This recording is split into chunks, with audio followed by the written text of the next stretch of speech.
अच्छा चलिए PHP developers की एक आम परेशानी पर बात करते हैं, वेरिएबल स्कोप। ये मसला अक्सर सामने आता है। एक वेरिएबल डिफाइन किया लेकिन फंक्शन उसे ढूंढ ही नहीं पा रहा।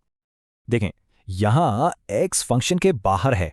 हम सोच रहे हैं कि फंक्शन हेलो प्रिंट करेगा, लेकिन मिलता क्या है? अनडिफाइंड वेरिएबल का एरर। तो आखिर हो क्या रहा है?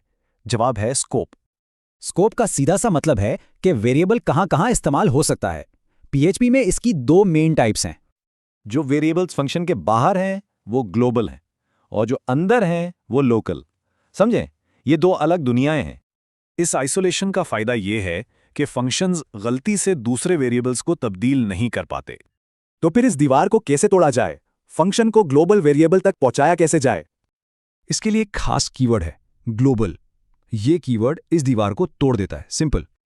एक बार फिर पुराना कोड देखते हैं। यहां फंक्शन $x को नहीं देख सकता, लेकिन अब ग्लोबल $x लिखने से फंक्शन को ग्लोबल वेरिएबल मिल गया और मसला हल हो गया। और सिर्फ ये नहीं, इससे फंक्शन ग्लोबल वेरिएबल की वैल्यू को हमेशा के लिए बदल भी सकता है। लेकिन अगर मसला ग्लोबल एक्सेस का ना हो, क्या हो अगर फंक्शन को कुछ याद रखना हो? ये काउंटर फंक्शन हर कॉल पर रीसेट हो जाता है।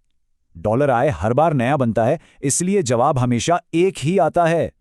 तो इसे अपनी वैल्यू याद रखने पर मजबूर कैसे करें? इसे एक मेमोरी कैसे दें? इसके लिए हम इस्तेमाल करते हैं स्टैटिक कीवर्ड। ये वेरिएबल को कंट्रोल करने का एक और जबरदस्त टूल है। देखें, i को स्टैटिक करने से वो सिर्फ पहली बार इनिशियलाइज होता है। अब फंक्शन को गिनती याद रहती है। तो याद रखें, ग्लोबल स्कोप बाहर, लोकल अंदर। ग्लोबल कीवर्ड बाहर से लाने के लिए और स्टैटिक याद रखने के लिए। स्कोप समझना सिर्फ एरर्स ठीक करना नहीं है, ये शुरू से ही साफ और बेहतर कोड लिखने के बारे में है।